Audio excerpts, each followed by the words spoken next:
And first, I just want to say thank you to everyone for coming this evening. I don't think there's a better way to spend your Friday night than to be with a bunch of friends and new faces to discuss poetry, especially new books, which, you know, us at the Writer Center, we're all about supporting writers. And what better way to support than to talk to authors about their books. So I'm so excited to have Kevin Latimer here with us. Kevin, if you want to just say hello to everyone. Hi, everyone in this weird virtual space. My name is Kevin Latimer, and I am a poet and sometimes a playwright from Cleveland, Ohio. I run a bunch of open mics and literature things in the city, so kind of jack of all trades. And we will talk about some of those things, hopefully tonight. I'll just do a few little intro notes, and then we'll kind of get started here. So if you weren't kind of listening in as we were talking before, I just want to give a rundown of who we are. We are the Writer Center, and we host workshops, events to support writers and anyone who wants to write.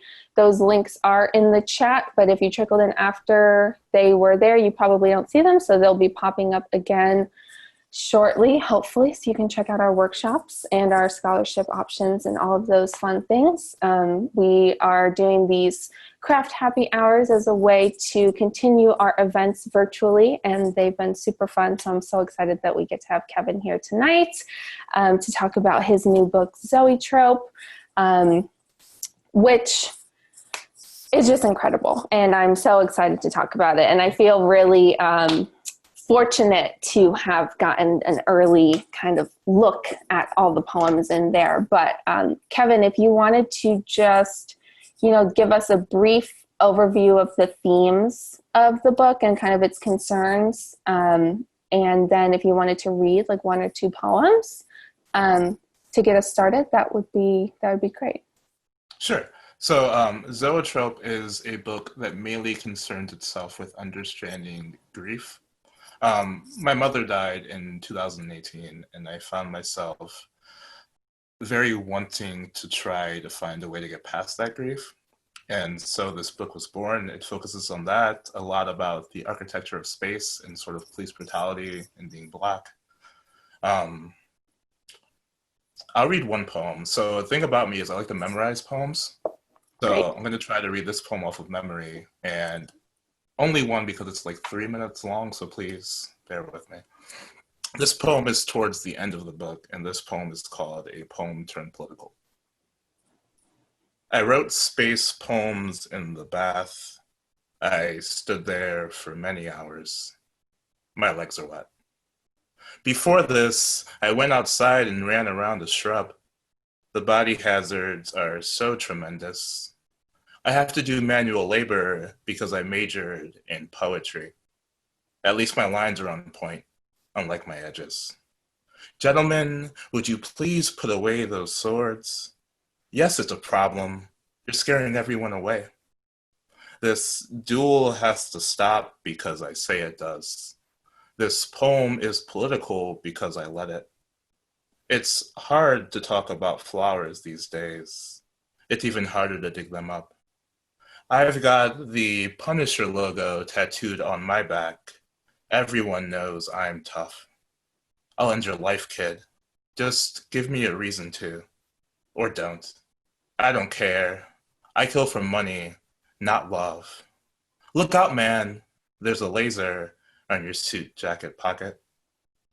It is what it is, and it is what it is. Filed under things not to say when a Black mother loses her Black son. Instead say, I'm so sorry for your loss, or screw these pigs to the tune of an NWA song. Let's all sing a song. Sing, we were all so happy yesterday. Let's pick some tulips and put them on. They adorn my body with gold and with jewels. The priest places his hands under my own and leads the congregation in sermon. And the gospel is following in step. Everybody's dancing. The priest is dancing too. Out through the front door, the band marches into caskets. My parents' skeletons sit up like two tulips slicing through the muddy ground, and they dance. And God, I'm sorry, but I'm dancing too. It is an emergency to be alive during these times. It's not an emergency if you're not bleeding, my mom says. But I am bleeding. I say in my blood-soaked shirt. I am emergent. Some would say emerging. I emerged first from the dirt. My fingernails touch air first, to be exact. I own the funeral house. I catalog my deaths in a spreadsheet. 1, my son died. Call an ambulance. 2, your son died. Why? Did not take his pills. 3, your son died. Doesn't matter. God will not save him. How is a God when he or they cannot deliver me from this sorrow? The believers, bless them, have their faith waver after the third one. Earthquakes wreck the foundation of this house. By house, I mean world. By world, I mean body. And by body, I mean myself. There have been reports of once holy boys dropping to their knees to sift through garbage cans for food. There is no God in hunger. Faith dies in a watering mouth. One by one, we crack them open. Hungry mouths like chicks waiting for their first meal or their last, or in awe of a new God peeking through the once clear sky. This God, like all new gods, doesn't say a word. A cop is standing in a field of flowers. He plucks the head off a daisy and puts it in his mouth. It's very tasty, he says. And then out of the sky, God says in his mightiest breath that I may be merciful, but I can't stand to see flowers wilt. And then he puffs up his chest, and then he blows, and then the world goes black. Thank you. Oh, thank you. Thank you so much for reciting and performing that poem. It's one of the kind of centerpieces that I kept going back to as I was reading over the collection again and again in preparation for this chat. So I'm so glad that everyone has gotten to hear it. And thank you, Zach. Yes, if you have questions during the chat, please ask them. Just put them right there. We will get to them kind of throughout. I'll kind of pop back and forth. And then we'll have time at the end as well to circle back to all of those too. So, and Amy's echoing, I'm sure, some common sentiments. Please read more. I think if you had the whole book memorized, we could all just sit here tonight and listen to you recite it. But we won't do that. We will talk about these amazing poems. So I think I had a different starting place in mind, but your recitation of the poem just wanted me to jump right into the merging of kind of playwriting and poetry and how that almost kind of invokes this idea of performance being inherent to poetry as well. And I think, could you just talk about how you entered both genres and then how you worked to kind of see the similarities between the two and work to kind of blend them together in this collection? Sure. So poetry was kind of always an accident to me. My first love was always playwriting and theater. I loved performing, loved acting, loved working on the stage. And one of the things that's most interesting to me in terms of playwriting and theater is that I think film does realism much better than theater ever could. So theater tends to go into this place of spectacle and outrageousness that I thought was interesting. And in terms of this book, I was always really interested in how do I use grief as this sort of engine towards joy and understanding. And one of the ways of doing that is just to lean into the spectacle that the stage provides. Yeah. And I think we see that with the poems, the space opera poems, and you see that kind of spectacle and that realm of possibility that space becomes within the poems themselves. And even in the other poems as well, there's, references to scenes and characters coming in and out. And how did you work to weave all of that together? I think a lot of it's just because I didn't look at the book as sort of like a poetry book, but more of a book of performances. So you'll find plays, you'll find sort of like fantasy worlds and orchestra elements. And it's really difficult, I think, to try and make firm lines between what is poetry and what is plays, especially when it doesn't need to be, in my mind. So a lot of it is, I have this character in mind, and in this book there are plenty of characters, and I put this character in a scenario, and I think about what is the best way to uncover this question I'm trying to ask, sort of thing.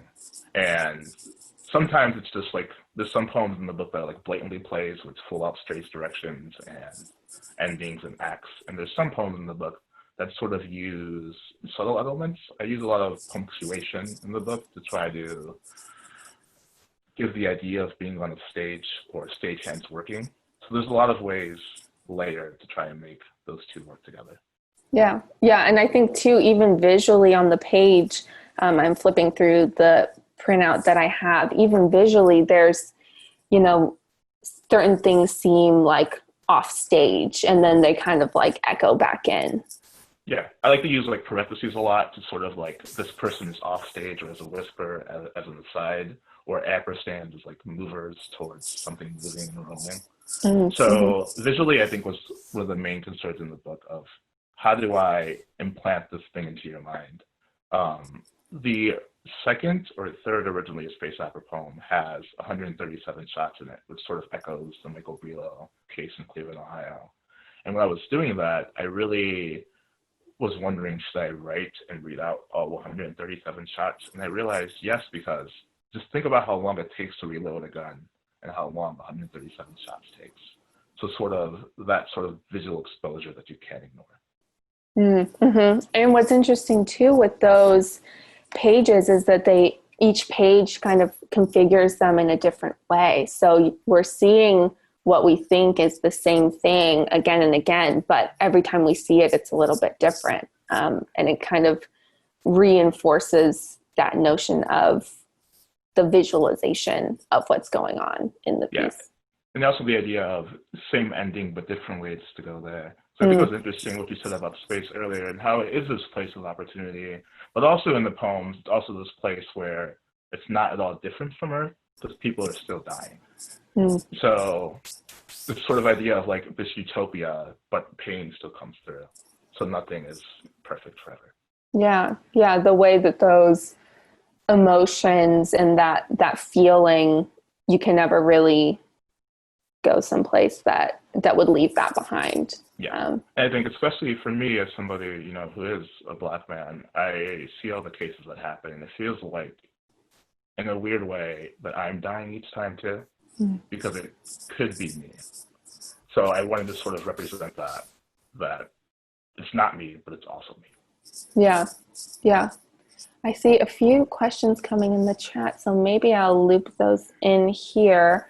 One from Aaron says, "Hey, Kevin, thank you for chatting with us. I'm curious about how you do or don't experience catharsis through your art and how it differs for you personally between performing and writing." Sure. I don't know if I like to use the word catharsis. I was talking about this very recently, about the idea of having the feeling to have to write a poem. Like there's nothing else you can do at this moment but write this thing, to say this thing. There are a couple poems in the book I wrote the day after my mother died because I had to. So I think of my main motivation, if we're talking about like writing practice, is just the feeling that I have this emotion I can't express except through poetry, through performance.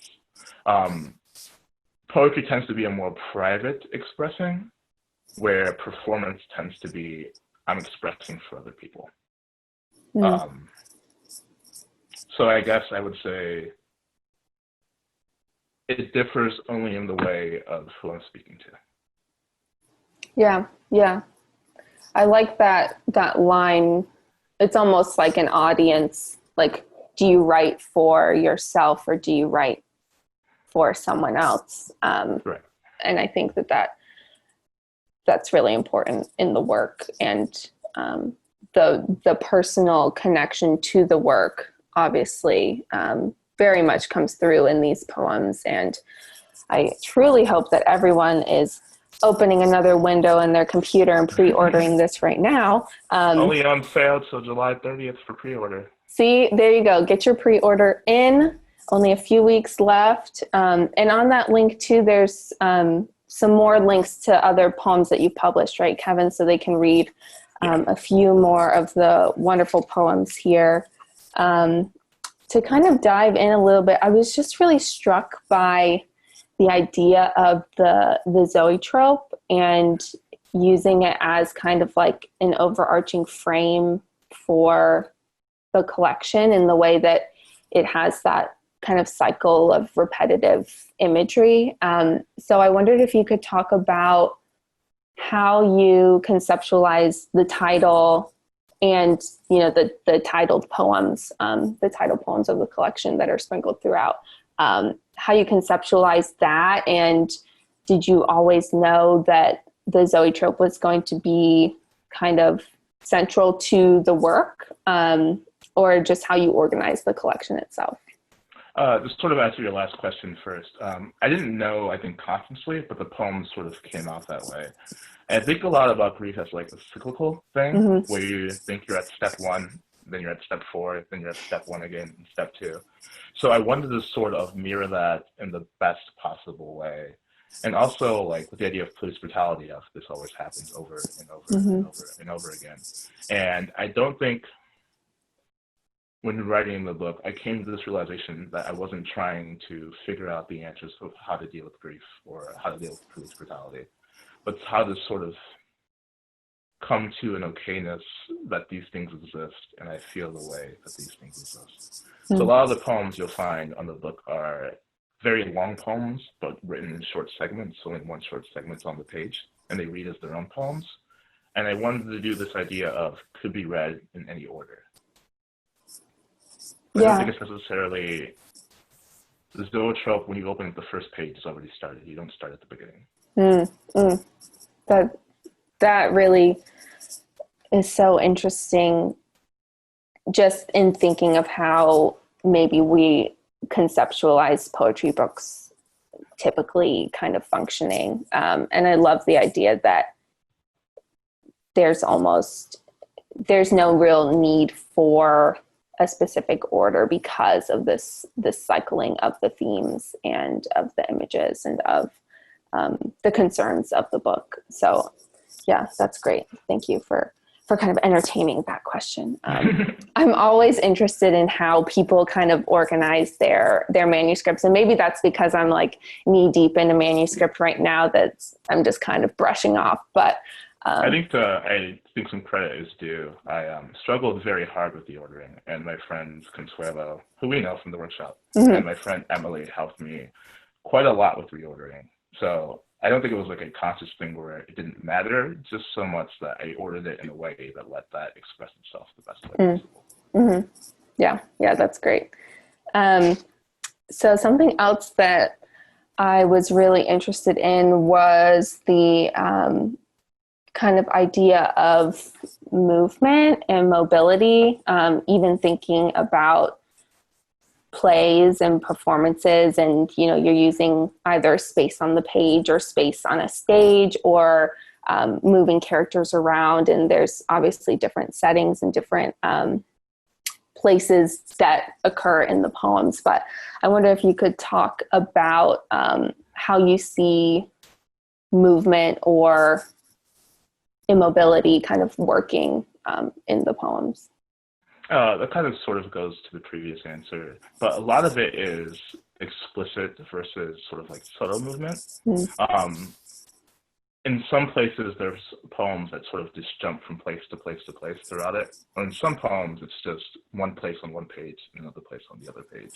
And because there's no real sense of time or place, I think, in zoetrope, that sort of helps me reorient it. Mm. Because every poem sort of has its own rules in which how white space will be used or how strikeouts or parentheses will be used.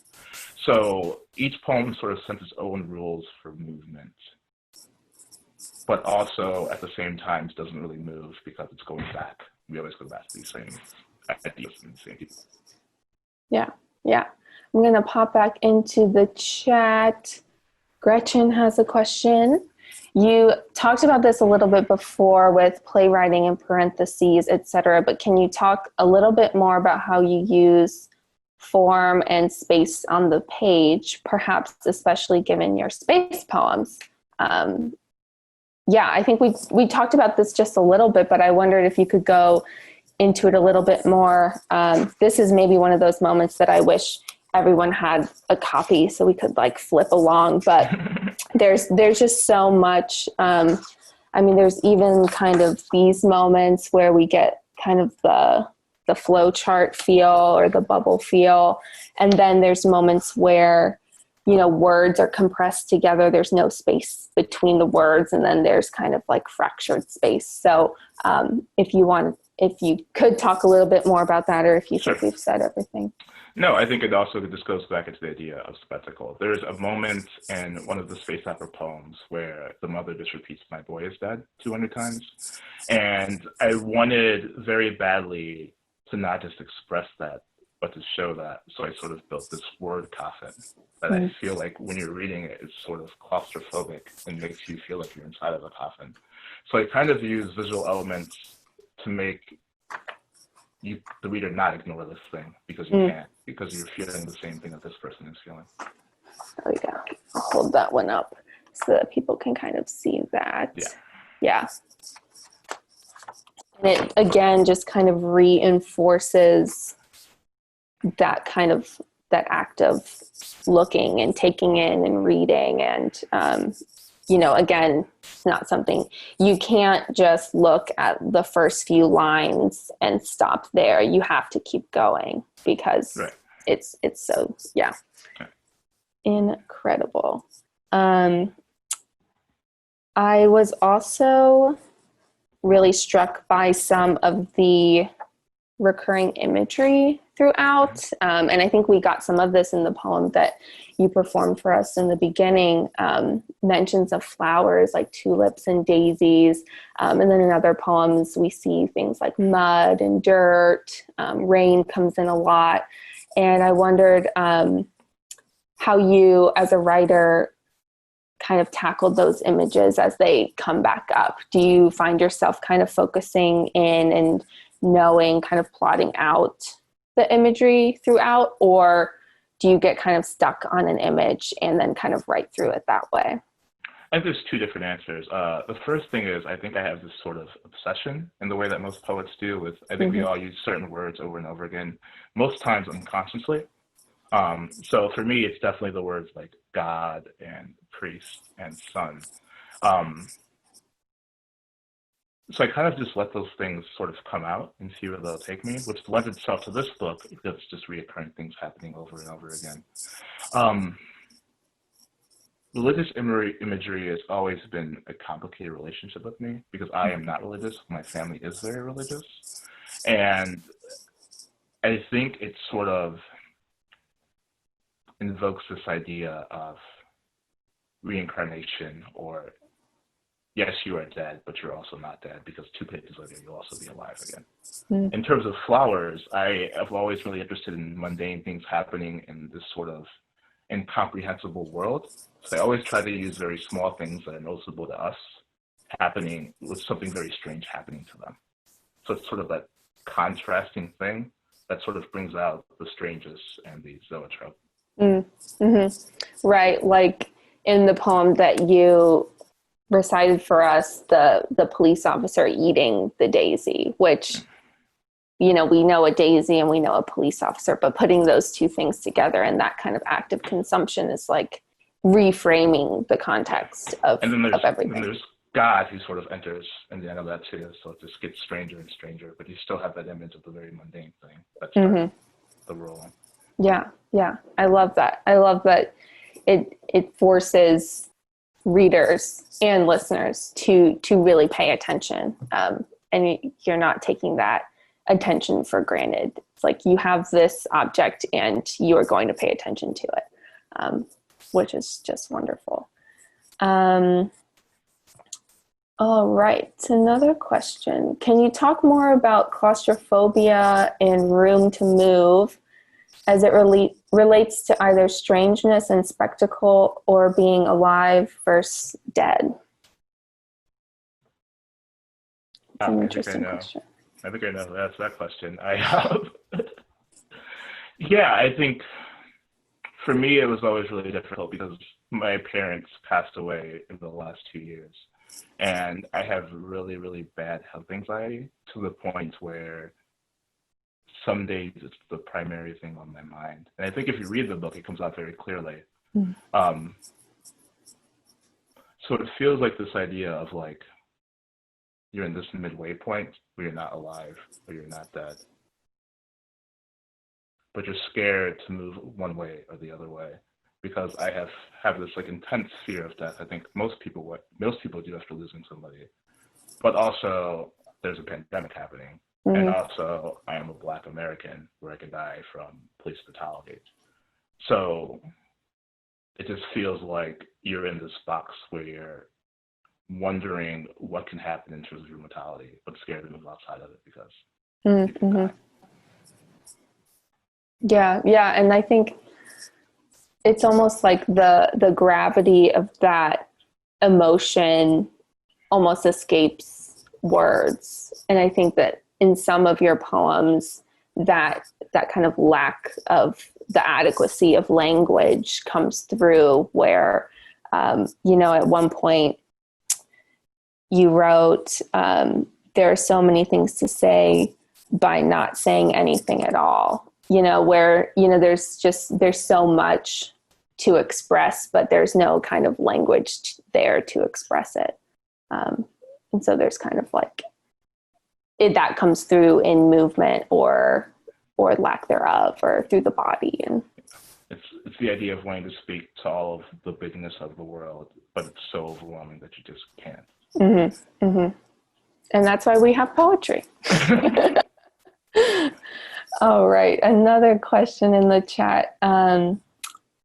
You've discussed writing your poems in the form of a play. Have you ever thought of writing a play in which the dialogue is more poetic or actual poetry plays a role in the characters' interactions? Yeah, so I want to sort of make clear, there is a thing called poem plays, which exists that take place on a stage, but take poetic elements. So sometimes it is written in verse. So I've done a couple of those before, but I think the difference between this book and maybe something that is a play that has poetry happening in it is there is no place, if that makes sense. So I've done that, yes. I'm kind of interested in the idea of plays that don't need the stage to happen, hence sort of the birth of this book. Yeah. That is, that's really interesting to think about. I think a lot of times when we think about genre, we think, poetry and maybe nonfiction writing are kind of like the two that go most closely together. But when we talk about poetry and, it originating as an oral art, poetry and playwriting seems to be so closely tied together in that active performance. So I love that we're getting to see that. It's just how wide poetry can be, just beyond the idea of words on the page. And it lends itself to more things, I think, than people think. Yeah, exactly. All right, we have a good question from Lee. This book seems like a rite of passage. What will you write next? So the pressure's on. This is a very serious project to me, but most of my other projects aren't serious. So last year I wrote a musical based off the band Nickelback that I need to finish up. That is very true. That happened and is happening. Writing a book sort of dealing with nostalgia towards teenage animated TV shows. Working on a bigger project that sort of tackles with the idea of utopia. So there's a lot of projects, but nothing that I'm sort of like focusing all my time on right now. Yeah, yeah. Well, it sounds like you have a lot of things to keep you busy. I also wanted to talk a little bit about your publishing projects, Barnhouse and Grieveland, because I think a lot of times we wear a lot of different hats as poets. We can be editors, teachers, bartenders, coffee makers, whatever. We do a lot of stuff. So, but you have not only just launched your own book, but also a new press, and then you have Barnhouse, which is a literary journal collective. So I wondered if you could talk about your experience with both of those, and how, the press is providing opportunity not just for you, but for other writers in the community. Sure. I think there's two different answers for the two different things. I actually started Barnhouse when I was with you guys at Juniper, and it was this desire that poetry in Cleveland is very wide and there's many people doing it, but so many of the institutions are still very old and white. So me and my friends sort of reached out to change that. So Barnhouse is primarily a literary journal which we publish poetry, fiction, and nonfiction on our website. But also we have a reading series called This Series Is Not on Netflix that we do online, sometimes in person, where we try to pair national writers with local writers and sort of give them that exposure and see how work relates to each other. So we do a lot of that. Barnhouse, I think, is very Cleveland focused, as in it's for this community. But the Grieveland sort of was born out of a function of what's next for the poetry world post-COVID.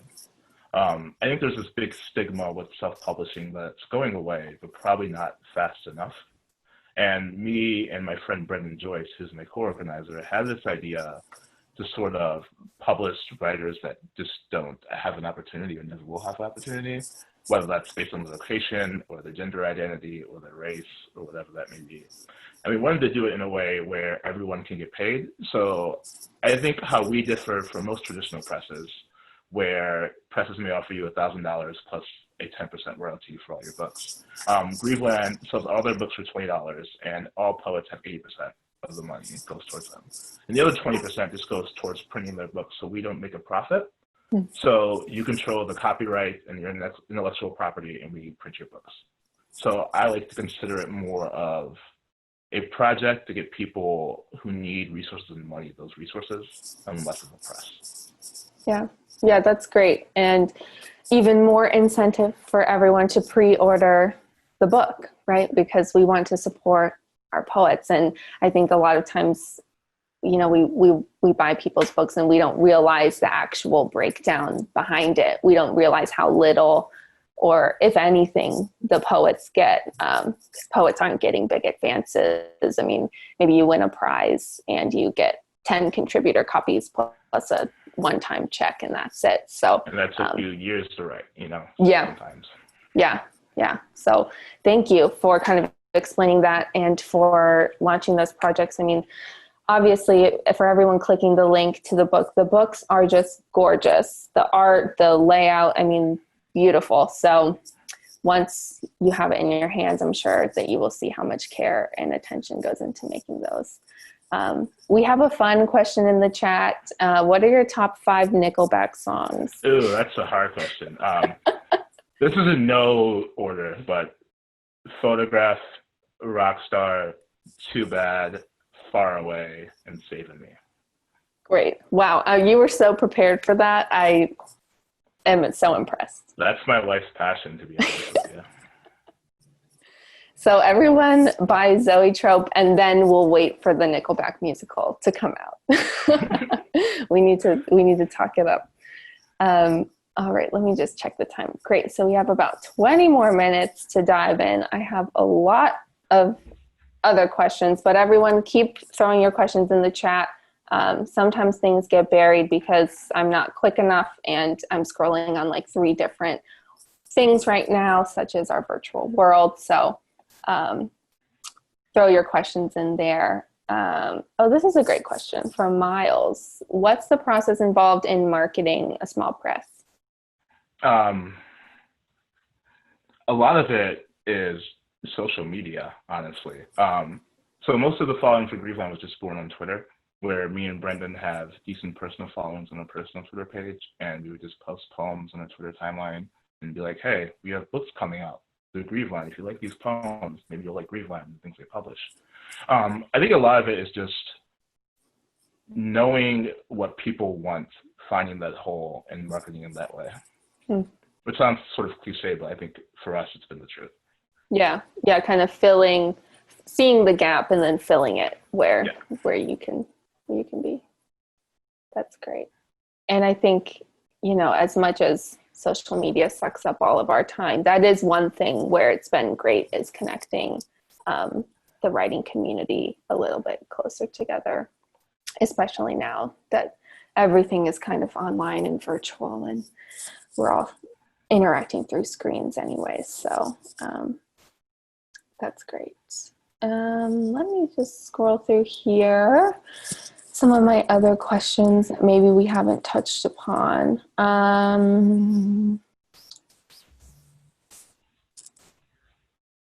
Okay, so you talked about religion and it being kind of this vehicle through the text, and you yourself not being super religious. But I looked at the ways in which the religious elements and the references kind of functioned in the same way that maybe space functioned, in that they were kind of open for interpretation and kind of full of these mysterious kind of qualities.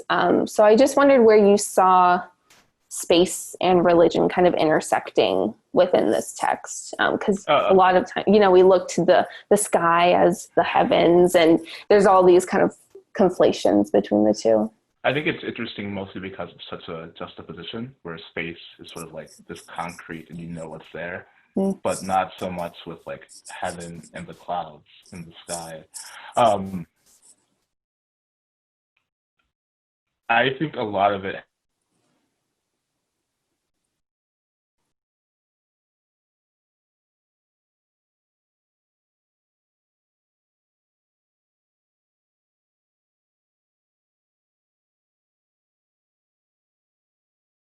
I connect the two or make them on an equal plane, but just as religion being another part of this utopia that I'm trying to ask these questions through, but it's not working. Mm-hmm. And there's a sense that those questions almost don't need answers in the text. They come up in, I think a lot of it is just a journey in how to answer these questions, or which way works best for you, because there's no universal answer. There never will be. So how do you accept that, and how do you find your own sort of path? Yeah. Elisa is asking if there will be an audio version of your book. There will not be an audio version, but there will be an ebook version. That's an interesting idea. Maybe I'll just record all the poems and put them online, so it'd be a nice. Yeah. And because we were all so encapsulated by your reading before, I think that's so nice. That'd be great. Let's see here. What advice do you have for writers who work in other genres and are intimidated by diving into poetry? This is coming from Amy. What's a toe dip? Like, is there a way to kind of dip your toe in the poetry pool? Or do you just have to like dive in head first? So a lot of it for me is just like it's hard now because of the pandemic, but I went to a lot of open mics and saw what people were reading. And the most interesting thing about poetry to me is like that line somebody reads that like sticks with you, and you're like, this struck a chord or gave me shivers in some way. And I usually just ask what they're reading and see who's being read. A lot of it's just like reading very widely and finding what sort of like little niche in poetry interests you. Yeah. I think there's places for poetry. It's so wide, anyone should and could write it. I've always, when I find books that I read or that I love, I read the acknowledgments and I see like who helped them, like who their mentors were, and then I look at where they've published to kind of check those places out. And I think that's a fun way to just kind of, it's almost like creating a little web, and then you just like kind of connect it out like a little poetry tree. Oh, this one might be hard to answer. I don't know. You did so well with the Nickelback question, but this one is, if you could have dinner with 8 of your most favorite poets, who would they be and why? So it's actually a really easy question to answer because most of them are just my friends, and I could do that anyway. Great. So my peers. 8 is that's like a big dinner, but that's a full party. Yeah. I would say my friends, Jay David, my friends, Jeremy, my friend Emily, my friend Consuelo, my friend Matt, the poet Heather Crystal, the poet Emily Pettit, who's a mentor to me, and the poet Amari Baraka. Great. And I think everyone should go check out those poets' work while we're talking about, reading more poetry and diving into it. So yeah, that's great. That sounds like a very fun dinner party, if we could have dinner parties right now. Virtual dinner parties. Yeah. Like this in some way. Yeah, exactly. That kind of leads me to one of the more like craft questions. I was just wondering if there were any books about writing, not necessarily poetry, but books about writing, anything that you turn to often, or any advice from someone that has been like really impactful for you as a writer. Sure. Really cliche advice, but read widely. I actually really enjoy reading fiction, though I can't write fiction. And kind of when I have like a writer's block, I like going to horror books a lot. So I think horror books do something with the world where it's just really big and expansive, but through little small objects. So a lot of reading what brings you some sort of emotion is a really big one of that. Yeah, I don't think I have like books on craft necessarily that I listen to. It's just, this poet is doing something I want to do. How are they doing it? Mm-hmm. Yeah, it's almost going in with a magnifying glass and a microscope and kind of, dissecting those bits and pieces and those line breaks and all of that good stuff. What else do I have here? Let me scroll around. So when you're working on your projects, how do you kind of jump between the different things that you're working on? Be it, poetry, a musical, the plays, and then the publishing side. The answer is just how I feel during that day. I don't really have like sort of a concentrated effort. If I'm like, oh, I read this thing or listened to this song that really reminded me of this thing, I really want to write this thing. It's not very... Zoetrope could have been done a year ago if that was the case. Yeah, and it does take time. It takes time to create so many gripping poems that can all fit together and create this wonderful book. So I think that's important too, is just give yourself the time and give the work the time it needs to do its marinating. And because life experience is so important, and through a life cycle of a book, it'll probably change 3 or 4 more times. So I think it's interesting just to see over that long period of time what's happening. Yeah, for sure. I find myself going back to poems that maybe I've written in undergrad like 5 years ago and being like, oh, this is terrible. But there's like one line that I really like. And so I'm like, I'm just going to steal from my own work and do something new with this. And, kind of has its own life. Untitled documents in Google Docs and make a poetry book someday. Yeah, just untitled docs. Or the notes on your phone. Whew. Messy. Okay, this is an interesting question from Elena. I was wondering if you believe there's too much pressure for BIPOC and other minority groups to write about the oppression they've experienced, or if maybe we have a duty to document it? And do you have advice for young emerging BIPOC writers who are not interested in or ready to speak about their trauma? And in parentheses, how to get noticed if not for writing about our discrimination? Right, that's a really good question.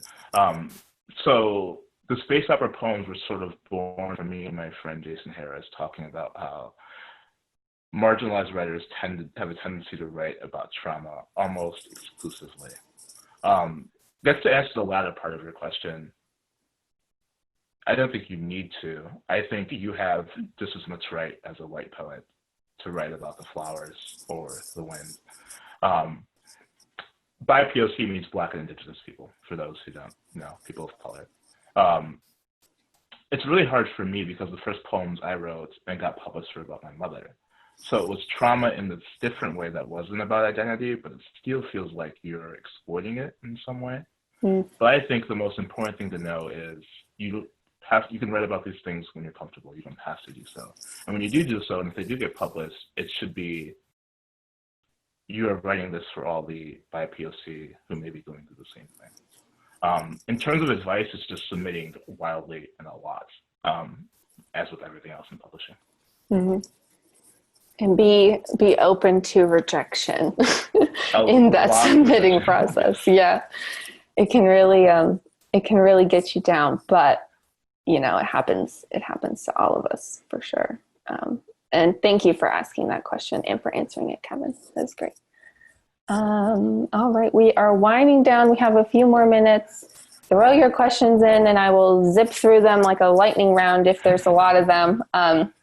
Or I can keep asking from my long list of things to talk about here. I did want to talk about the color pink throughout the collection because I found myself kind of circling every time I saw it come up. And I just think it has a contrast between the repetition of red from blood and other sources, and then black in space and skin color. And it has just a lightness to it. And I wondered if maybe that was one of those things that was coming through subconsciously in the work, or how you kind of focus on color in the work. I think color and temperature is really interesting just in terms of setting a gentleness in the scene, in the tone. Full exposure, like pink is my favorite color. Like pink and light yellow are my favorite colors. But I think pink is white with a little bit of blood in it, if that makes sense. Mm-hmm. So it's a good contrast between black of space and white, but white with tactileness and people inside of it. Yeah. I'm thinking of the poem that I'm forgetting the title of, but it has the paper cranes and there's something about the pink sky. Yes, there we go. Pink. And it just, the imagery in that poem has just stayed with me since the first time I read it. And it really stood out as I kind of read through the collection. And then, Melissa has a question. Other than the color pink, is there a trope or symbolic avatar that you want to focus on next in your writing? Disinformation. I have been really interested in, and how that can sort of show itself visually and in terms of an unreliable speaker in a poem. So not believing what you read is something I've been playing around with a little bit. Yeah. I think I saw maybe a little gesture towards that in some of these poems in the speakers, where there's a repetition of the phrase, I don't understand, or I think, versus something like I know, which would be a little bit more assertive. And someone somewhere says, we kind of gesture towards our next book in the current book. So I think you're already doing that a little bit. Yeah. Which is the book may be done, but the hauntings are still continuing. So yeah, and now you just have to deep dive into each of these obsessions a little more, as we poets love to do, right? Any more questions from people? We've got a few more minutes. Pick your brains. Ooh, this is interesting. Do you remember your dreams? Sometimes. I remember the ones that wake me up and are more tactile, if that makes sense. Yeah. I actually don't write about my dreams, interestingly enough. So yes and no is the answer to that question. Yeah, that was going to be my follow-up question. Do you then kind of turn them into things for your work? But I think it's really cool when you can have a dream and you remember it days later, and it's just like, this thing happened, but it really didn't happen. mm-hmm. Yeah, that's really interesting. And there's like a malleability to that remembering, because you're remembering something that itself didn't actually happen, but that act of remembering kind of makes it. So I've seen this a couple times now. Can I read one more poem? Is that yes. Cool. So Read one more. A choice. You can have a poem about space or a poem about joy. All right, I'm seeing a lot of space. I think space may have one. All right. This one I'm also going to choose by memory, I think. I think I have it down. All right. Even if I don't, you won't even know until I've messed up until the book comes out. Right. No one will know. Yeah, no one will know. All right. This one is called Originally a Space Opera. And this was written immediately after the death of George Floyd, so a month or so ago. Black boy in space is all the rage on the evening news. In space, your body means your body, and that's it. In space, I am stuffing a comet into my mouth. Look at that. In space, there's a boy on the ground, and no one is shooting, and that is not a mistake. Palms high for offering, not penance, like communion on a Sunday night at the dinner table. Grandma wishing for bread, kids fighting over what is and what isn't, not who speaks the eulogy at their best friend's funeral. Some things best left unsaid or with bread in the mouth, like I love you and be safe. In space, there are no pandemics or unplanned arrangements or bullets threading the air. Such small, small planes. Thank you. Thank you. I think that is just a fantastic way to end the chat, unless anyone has a question now after that poem. But and I love the series of space opera poems that come through in the book. So, and there's so many claps in the chat. So everyone, please pre-order Kevin's book. You will not regret spending all of your time with these poems, and read it just again and again. It's that good. So Kevin, thank you for taking some time out of your Friday to chat with me and share all of this information with everyone who attended. And thank you everyone who came onto our little virtual space here to talk about poetry. This was so wonderful. Thank you all for having me. If you do purchase Zoetrope, I hope you enjoy it.